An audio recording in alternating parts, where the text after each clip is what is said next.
finais dos anos 80, quando eu comecei nestas andanças, e que ainda nós discutíamos se a arquivística era uma técnica ou era uma ciência. Ainda me lembro de um livro da Antónia Herrera, que na altura era uma pedrada no charco. Porquê? Porque ela dizia que a arquivística era uma ciência.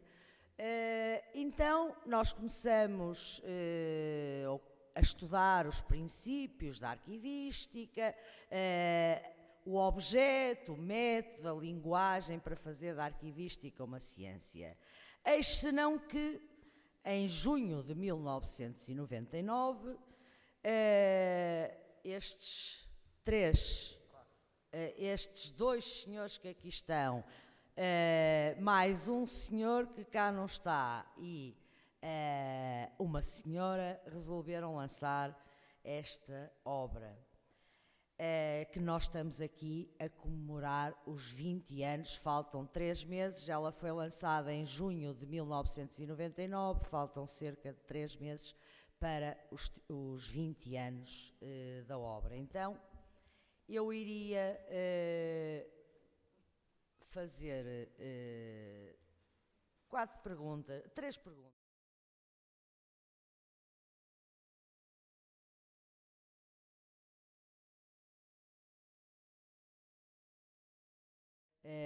Para ver se apanha aqui alguém em falso.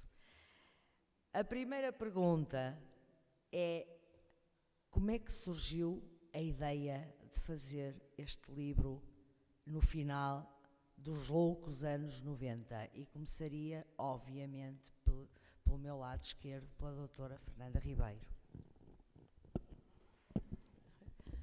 Bom, eu começo por dizer que foi para mim uma surpresa esta sessão. Provavelmente estava um bocadinho distraída e nem tinha olhado para o programa do colóquio, não é?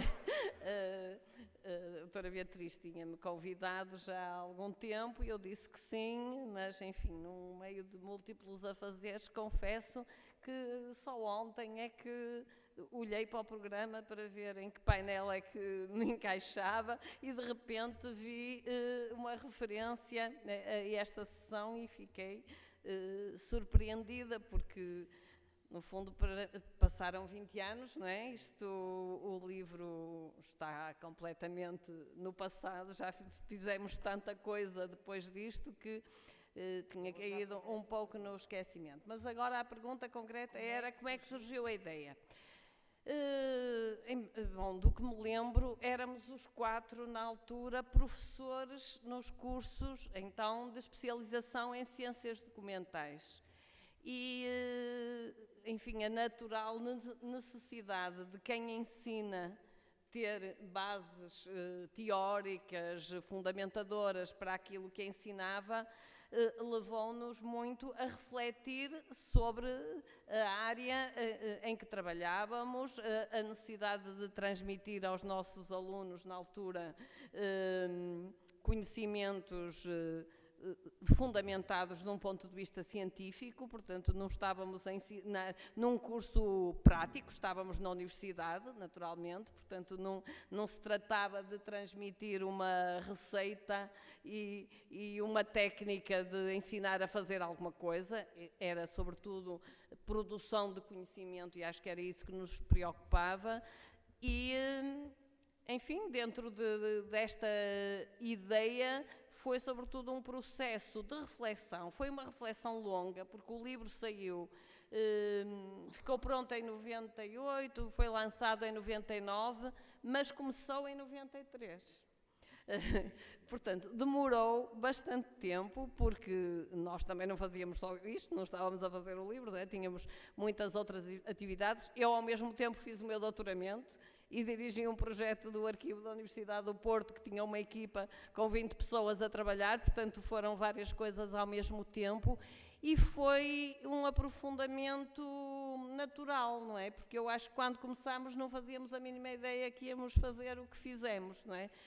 Íamos fazer um manual, não é? Um manual que nos servisse de base para o ensino, mas de discussão em discussão e na recolha, sobretudo o capítulo mais extenso desta epistemologia da arquivística, que nos levou a aprofundar muitas coisas, acabou por o resultado não tinha nada a ver com o que eu acho que nós inicialmente tínhamos previsto. Portanto, foi um processo de crescimento e também de crescimento científico para nós mesmos. E foi, sobretudo, um trabalho que eu acho que uma amizade que ficou para sempre, que foi o melhor. Ainda temos as cassetes pequeninas, porque o Armando gravava todas as reuniões, porque havia momentos de discussão que, se não fossem gravados, depois já não conseguíamos repetir, não é? De modo que ficámos, que o Armando dizia, isto daqui a uns anos nos leilões da Sotheby vai valer muito dinheiro, não é? Portanto, ainda, não sei se ainda há maneira de ler as cassetes, não é? Temos que passar para formato digital, porque se calhar já estão elegíveis. A ideia foi sobretudo esta. Acrescentar, Não, não há muito a acrescentar. Foi muito eloquente aquilo que a Fernanda disse e, de facto, isto foi trabalho de reflexão e foi trabalho de fim de semana, porque os nossos encontros ocorriam aos sábados e, normalmente, ocorriam aos sábados porque eu vinha de Coimbra, sendo do Porto, porque a minha terra de naturalidade é Gaia, mas ia para Gaia. E logo a seguir ao almoço começávamos a ir por volta das 2 e aquilo era quando acabasse. Claro que alimentavam-nos a meio da tarde, felizmente, tínhamos lá quem nos recebia em casa alimentava-nos, íamos partindo pedra, de vez em quando atirávamos umas pedras uns aos outros,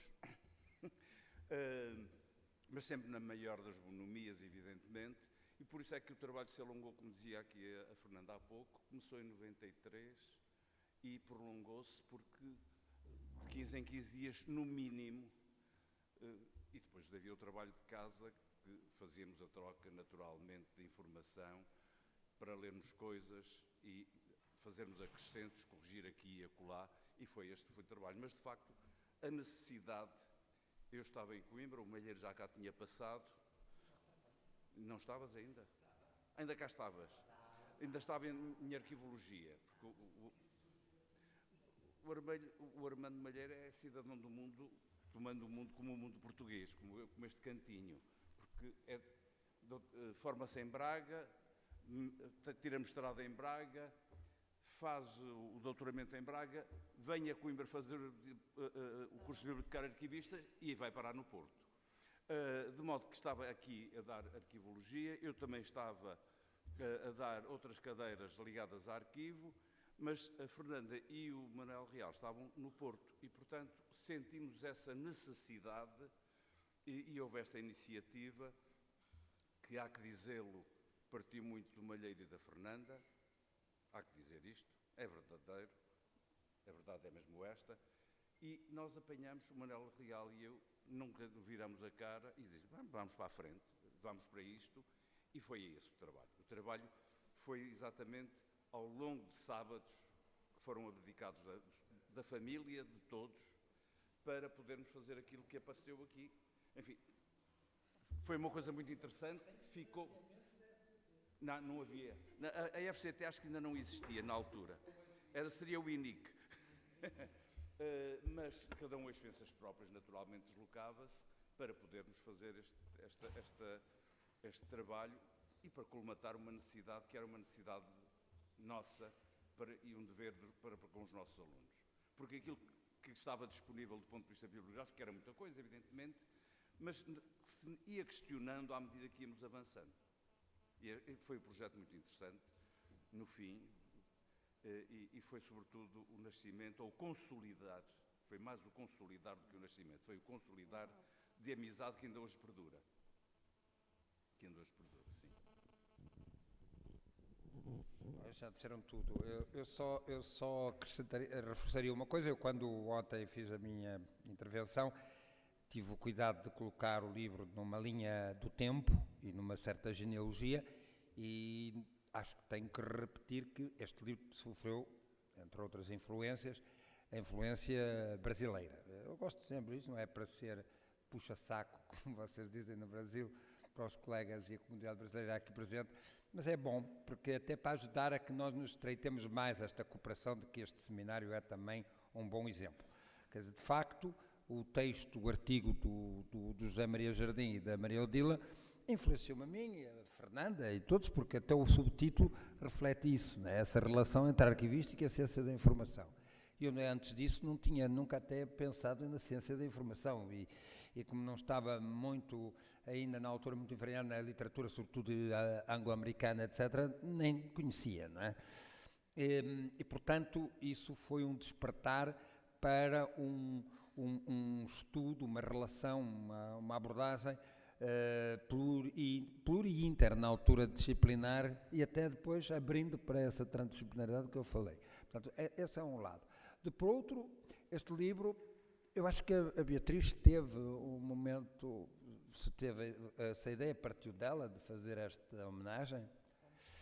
Então vocês estão muito inspirados e devem ter tido um ótimo almoço, um ótimo jantar, porque acho que a fazer alguma comemoração, se isso faz sentido, tem que ser em Coimbra. Esta obra é e não é de Coimbra. É de Coimbra porque ela pretendeu ser um manual, e Coimbra gosta de manuais. Não é de Coimbra porque ela não queria também ser necessariamente um manual, porque também partimos à aventura nesses sábados evocados. Aquilo se tornou-se uma aventura, não é? E portanto, e tanto foi uma aventura, creio que foi ontem, eu já não sei se eu estou a ficar de facto meio estranho, mas ontem o Júlio dizia que isto teve dinâmica a mais. Há certas coisas que eu retenho. Dinâmica a mais. Não sei se a palavra é dinâmica a mais, mas isto teve uma dose a mais de qualquer coisa. Não sei do que foi de que isto era para ser uma coisa, pensámos-la como volume 1, ficou para ter um volume 2, já tentámos fazer o volume 2, nunca conseguimos fazer o volume 2, porque entretanto saiu um bastardo deste volume, que é o das ciências documentais.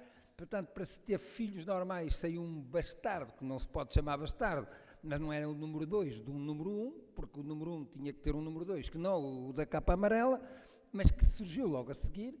Portanto, há aqui uma complexidade neste produto que só é possível porque também não houve e não houve um planeamento, houve e não houve uma ideia de um manual. Porque quando nós nos apercebemos que estávamos a fazer um manual, também não queríamos que ele fosse um manual, não é? Até porque não fizemos a parte 2, que era onde estariam as instruções do manual, e não há volume 2. Portanto, há aqui uma complexidade nesta obra que, se eu começar a refletir e a falar muito sobre isto, começo aqui a descobrir coisas que nem convém. Portanto, há de facto, mas foi de facto muito oportuno, agora até acho oportuno. A minha colega Fernanda, se calhar não achava tanto aí há 10 minutos atrás. Mas a ser feito isto, não sei se valeria a pena fazer esta comemoração, mas a fazer tinha que ser em Coimbra. Tinha que ser em Coimbra. Não pode ser no Porto, apesar dos sábados terem sido passados em Gaia, mas não é no Porto. Isto não é uma obra do Porto. Isto, no fundo, foi para atender a uma necessidade de suporte aos alunos e tal, com um certo aspecto manual. Mas não é totalmente manual, porque nem todos nós acabámos por concordar que se fosse um manual. Havia esta tensão. Alguns até podem ter uma certa tendência entre nós de usar como manual, mas outros olham para isto e dizem, mas isto não é um manual. Mas sendo um manual, estás a ver a contradição? O professor Capurro certamente depois poderá analisar filosoficamente esta tensão dialética entre ser manual e não ser manual. Bom, mas é isto. Já disse aqui o meu colega que isto partiu de uma obra que foi da autoria de brasileiros. E, pois, eu sei, um artigo, exatamente, nos Cadernos Bada. Não, nas páginas... Não, Cadernos Bada. Foi Cadernos Bada, sim. Agora a minha pergunta é para todos, mas particularmente para o Dr. Armando Malheiro da Silva. Sendo um manual que não é manual, sendo de Coimbra ou do Porto, a minha, isso é é o que menos me interessa, porque para mim Coimbra e Porto é ciência da informação e é amizade e é carinho e é um prazer estar aqui no meio destes meus colegas, portanto isso é o menos importante, mas isto é que é importante, partindo de um texto de 2 autores brasileiros, qual foi, sobretudo, para aquele que eu costumo chamar o missionário do século XXI, na altura do século XX, qual foi o impacto depois que esta obra teve no Brasil, que foi o país da sua origem? Não foi... Cuidado, que a professora Beatriz já está, parece, como está no Departamento de Comunicação, já está a fazer um produto comunicacional. É do Brasil, não, calma. Foi inspirador, mas depois houve também os espanhóis estavam-nos a inspirar porque estavam ali à porta, a Herédia já fazia manuais, os espanhóis tinham manuais. Já havia uma arquivística francesa, o Michael Cook, havia a anglo-americana, havia os italianos com o Lodolini, portanto, todos os países decentes tinham já arquivística. Portugal não tinha, como é normal, e isto no Brasil foi visto, eu lembro-me de umas brasileiras que me comentavam num dos lançamentos, umas colegas brasileiras que disseram, nós ouvimos o livreiro X, não sei qual, já não me lembro o nome, mandou-lhes uma relação de livros, eu penso que eles trabalhavam na PUC, de São Paulo, e mandou um livro e de repente um catálogo de livros de novidades para eles comprarem, e elas disseram, arquivística? Mas que livro é este? Isto é de portugueses. Mandaram comprar só pela curiosidade, e os portugueses fazem um livro de arquivística. Portanto, houve uma certa surpresa, uma estranheza até, de que houvesse, porque o que eles estavam habituados é que havia alguma produção, era espanhóis, agora os portugueses, apareceu um livro escrito em português, de portugueses, com arquivística, acharam estranho, não é? E o impacto foi positivo, o livro vendeu-se bem, e espalhou-se bastante, e tanto é que ainda o pessoal ainda compra, quando, como dizia a minha colega Fernandes, já está super datado. Quando o pessoal começou a descobrir, este produto é ambíguo, que este livro era de arquivística, mas também de ciência da informação, apontava para algo, aparecia como docente de arquivística, bem destacado, mas a nível identitário este livro é um híbrido. E, portanto, quando descobriram que isto era um produto híbrido, eu acho que ele perdeu o elan, no sentido de que o pessoal, num processo de maior afirmação da identidade arquivística, começaram a achar que isto não era um fake, mas não era um puro. E, portanto, não sendo um puro, depois quando apareceu o bastardo, aí ficaram a descobrir que não era puro. Isto falando, e algo tóxico. Não era puro e algo tóxico. Eu agora tinha uma pergunta só para a doutora Fernanda, que é o seguinte, como é que é trabalhar com 3 homens? Beatriz, é igual a trabalhar com 3 mulheres, eu não tenho esses problemas de género, não consigo sequer responder a essa pergunta, não é? É provocatório. Não, mas não tenho resposta para isso. Eu, para mim, trabalhei com 3 pessoas, serem homens ou mulheres, é assunto que não me preocupa. Quem é que trabalhava mais? É nesse sentido. Não, trabalhamos. Sim. Sim. Era isso que eu estava a pensar, mas não era isso, mas não foi isso que eu disse. Bom, foi trabalhar com 3 amigos com muita complicidade e com muito crescimento e, enfim, foi uma experiência muitíssimo gratificante de que eu guardo as melhores recordações. Pronto, foram os 3 que na altura estávamos com as mesmas preocupações, mas foi foi excelente, mas eu acho que essa pergunta é rápida. Foi bom trabalhar com eles os três, não tem? Mas eu gostava de dizer mais alguma coisa relativamente ao que o Armando tinha dito da questão do livro ser um híbrido, e o ser o híbrido eu acho que foi a razão fundamental porque nunca houve segundo volume. Segundo volume que teve vários sumários, várias tentativas de se concretizar. Havia um plano inicial, porque ele é volume 1, mas tem um subtítulo, Teoria, porque havia um volume 2, Prática, a tal aplicação da teoria. Só que, na verdade, a evolução teórica, eu acho que correu demasiado depressa, e o que começamos a fazer, depois já não havia maneira de fazer, porque a partir do momento em que saiu o volume da ciência da informação, das ciências documentais à ciência da informação, já não havia muito maneira de estar a justificar uma arquivística como ciência autónoma, e ficou sempre essa dificuldade de fazer o volume 2. E eu acho que vou confessar uma coisa, que eu acho que nem o Júlio, nem o Manuel Real sabem, mas que eu e o Armando, várias vezes, em viagens que fazemos, muitas vezes de Erasmus, discutíamos, porque somos pessoas responsáveis e bastante comprometidas com o que fazemos, e sempre ficámos, acho, com algum peso na consciência, porque nunca fizemos o volume 2. Portanto, é uma obra incompleta e sempre achámos que devíamos acabar isto. E eu acho que a última conversa que tivemos era fazer um volume 2 a explicar porque é que não podia haver volume 2. Que isso seria a obra perfeita.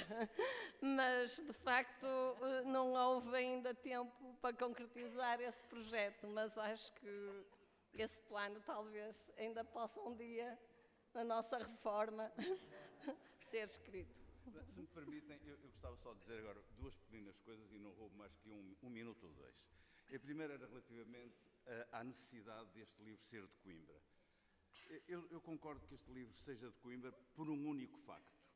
É que as pessoas que nele participaram foram todas oriundas e formadas nesta casa.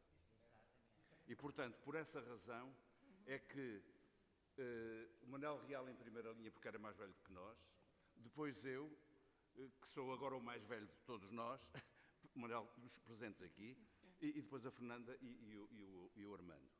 E, portanto, por essa razão, desse ponto de vista, Coimbra é que justifica-se nessa circunstância. E o segundo volume é que nós começamos nas nossas aulas, uma das vertentes que nós exigíamos na avaliação era que os alunos, uma cadeira de arquivologia era anual. Aqui em Coimbra chamou-se sempre arquivologia e só depois é que era arquivística. Em Coimbra tinha que ser arquivologia. Chamava-se arquivologia e permaneceu. Até porque isso também exigia, da parte do Conselho Científico, uma validação, o que não era fácil. E de modo que era exigido, para além de uma prova teórica, no final do ano, um trabalho prático de arquivo. À escolha dos alunos, fazer o tratamento arquivístico. E começou-se a fazer a aplicação deste modelo aqui proposto, do chamado método quadripolar. E há trabalhos publicados, e alguns com qualidade. Eu, pelo menos, lembro-me de um que foi publicado pela Daniela Teixeira Fernandes, o Pedra a Pedra, que é o tratamento de um arquivo de uma empresa empresarial, que está publicado e merecia, e há um outro de um arquivo de natureza pessoal do Lixa Filgueiras, que eu propus também para publicação e que acabou porque a aluna, que, desculpar-me, eu neste momento não direi o nome porque ela trabalha e está mais ou menos comprometida com a entidade em que está a trabalhar ainda, numa Câmara Municipal, estava à espera que a Câmara lhe financiasse a publicação. Aqui, na faculdade, pensou-se ainda a possibilidade de fazer uma revista periódica, anual, para fazer publicação de trabalhos dos alunos. Isso acabou por ficar, desculpar-me uma expressão popular, em águas de bacalhau, e de modo que são mais razões que se aduzem para o facto de não ter havido este segundo volume. De resto, a tal dinâmica que há pouco o Armando dizia-lhe ontem ali fora, nós fomos ultrapassados pela própria dinâmica das coisas. Nós lançamos isto, mas depois a dinâmica foi de tal ordem que já não tivemos pedalada para acompanhar ao cabo e ao resto. Não é pedalada do ponto de vista da capacidade, é o tempo, a disponibilidade que tivemos quando foi para fazer nascer este. Porque este não teve 9 meses, teve 7 ou 8 anos. 6, 7. Não, portanto, não foram 9 meses, não foi uma gestação propriamente comum. Ultrapassou muito mais que isso. Era isso que eu queria dizer. Obrigado. Agora uma pergunta dirigida aos três, e é uma pergunta que agora é oportunista. Eu vou aproveitar a presença aqui destes 3 brilhantes amigos, brilhantes professores e ilustres amigos, para fazer uma pergunta, que é a pergunta final, que a doutora Fernanda já ia responder. Ao fim destes 20 anos, não vou fazer qual é a minha pergunta. A vontade era fazer a pergunta: acham que um aluno de Ciência da Informação que esteja a iniciar o seu caminho nesta área tem alguma utilidade, vê alguma utilidade na leitura deste livro? Mas vou fazer a pergunta de outra maneira. Ao fim de 20 anos, e é oportunista porquê? Porque eu tenho aqui alunos orientandos meus de doutoramento e estamos em Coimbra, e é importante que eu faça esta pergunta. Pertinência e atualidade da metodologia que iniciaram neste livro. Ainda há pouco estivemos numa discussão e a mim o que me preocupa muito é o desenvolvimento da ciência da informação, e não um retrocesso para uma técnica dominada, seja por quem for, informáticos, whatever. Portanto, a pergunta é: qual a pertinência e a atualidade do método quadripolar?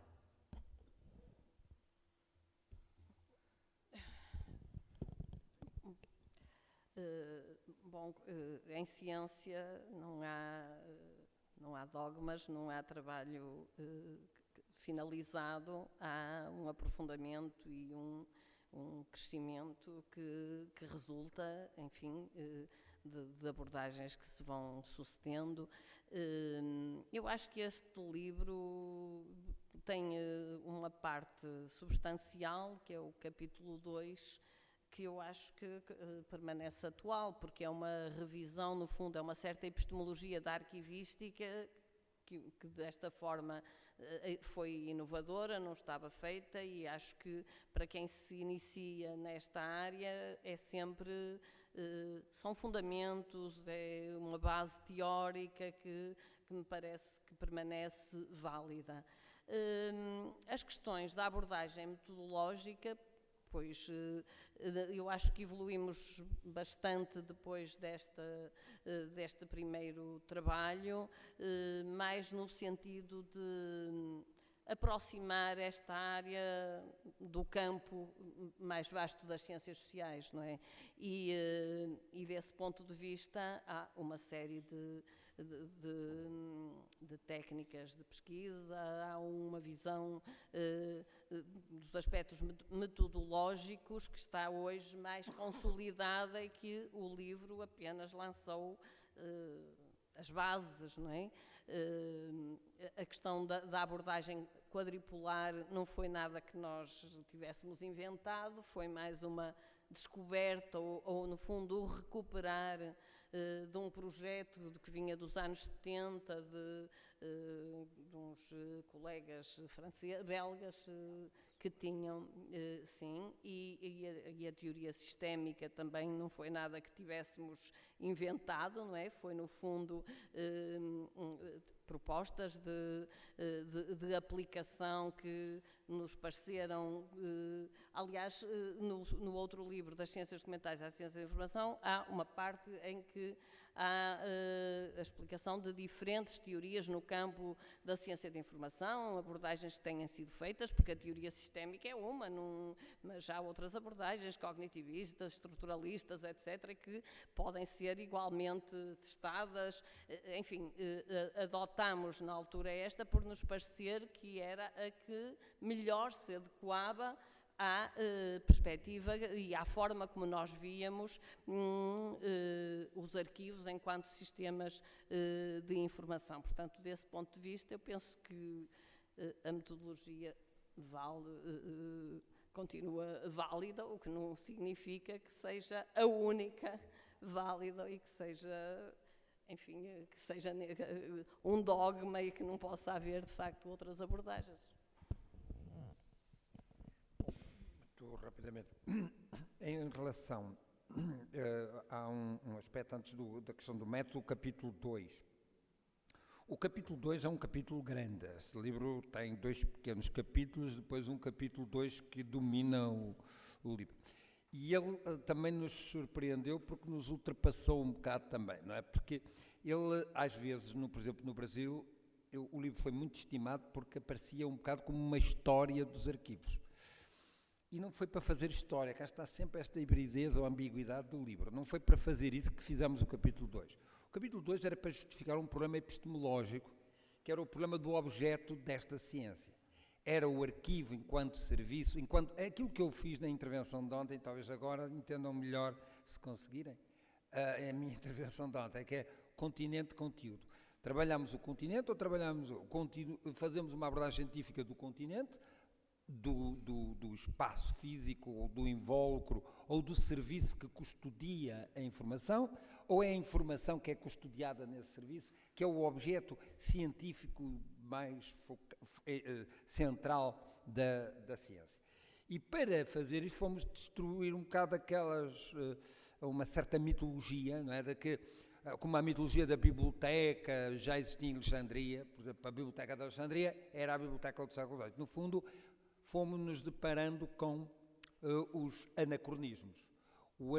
A biblioteca, afinal, se recuássemos à idade pré-clássica, tínhamos a biblioteca, a Casa das Musas, o Arqueon, tudo numa simbiose, numa síncrese, como aliás é o estado sincrético, que aqueles 3 estádios, estado sincrético, custodial e pós-custodial, vai depois dar origem, e isto eu já me estou ali a fazer sinais para o professor Rafael Alvaro, aos paradigmas. Os nossos paradigmas nasceram neste livro. Para uma referência de nota de rodapé, só se tiver algum interesse. Mas foi aí, e encontramos aí. Aliás, agora, coincidência, mas acho que também foi por responsabilidade desta senhora, está aqui, voltamos a Coimbra. Coimbra não nos larga. Porque em Coimbra está a ser feita uma tese por Alexandra Santos, orientada pela professora Maria do Céu Fialho, que está a ir, no âmbito da filologia e dos estudos clássicos, a ir buscar um pouco como é que nasce o próprio termo e depois a evolução do sentido da biblioteca, junto com os magistrados que dão origem ao Arqueon e à Casa das Musas. Ou seja, a questão do sentido dos termos, os seus sentidos, a evolução semântica destes termos, que depois vai legitimar no século XVIII, que é a grande construção, uma reconstrução para o século XVIII, reinventa com o iluminismo, com o racionalismo, e com o liberalismo e o Estado-nação, reinventa estes instrumentos, vai-os tornar, digamos, instrumentos de uma identidade nacional, do Estado-nação. Portanto, no fundo, o que nós quisemos foi fazer uma arqueologia, num livro de arquivologia, do objeto. É uma arqueologia do objeto. Quanto ao método, na Prisma.com tem um número dedicado só ao método. Esse método dava uma história muito interessante, uma história científica não é com crime, não é com roubos, mas com um enredo romanesco, porque 3 belgas, tipo Poirot, lançam um método em 1974, alguém em 1975, na Revue Française de Sociologia, mata o método numa recensão que é uma certidão de óbito. Depois o método fica um pouco esquecido, vai para o Canadá, o pessoal da educação pega no método, publica através do Piaget um livro, esse livro vai para as minhas mãos, eu passo às mãos deles. A investigação qualitativa, dizemos, a arqueologia precisa do método, está aqui este, veio do Canadá, mas há uns belgas, se calhar interessa, é interessante, pomos aqui para a arquivística. Entretanto, viemos até conseguir trazer cá um dos autores, que veio contrariadíssimo, não queria vir, preguiçoso, está reformado, não queria trabalhar, não nos explicou tudo, não nos falou dessa recensão que matou o livro, um segredo, um tabu. Bom, querem continuar a história? Podem continuar, eu depois posso contar o resto, mas não está feito. Qual? Era, estás a sugerir, e se calhar até vendia mais.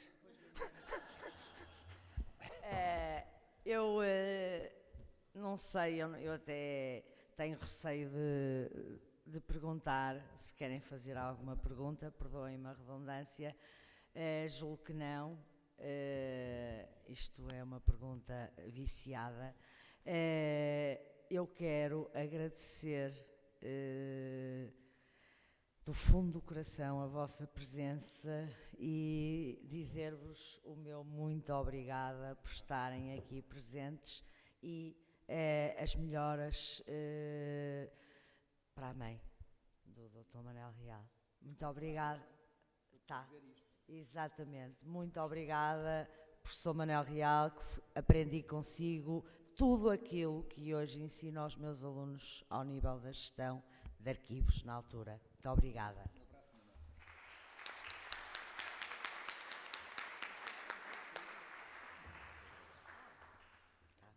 É para sair. Já agora, quem quiser comprar o livro está lá fora. E se quiserem, tem aqui 3 autores, podem autografar. Declaro os trabalhos encerrados por hoje. Muito obrigada.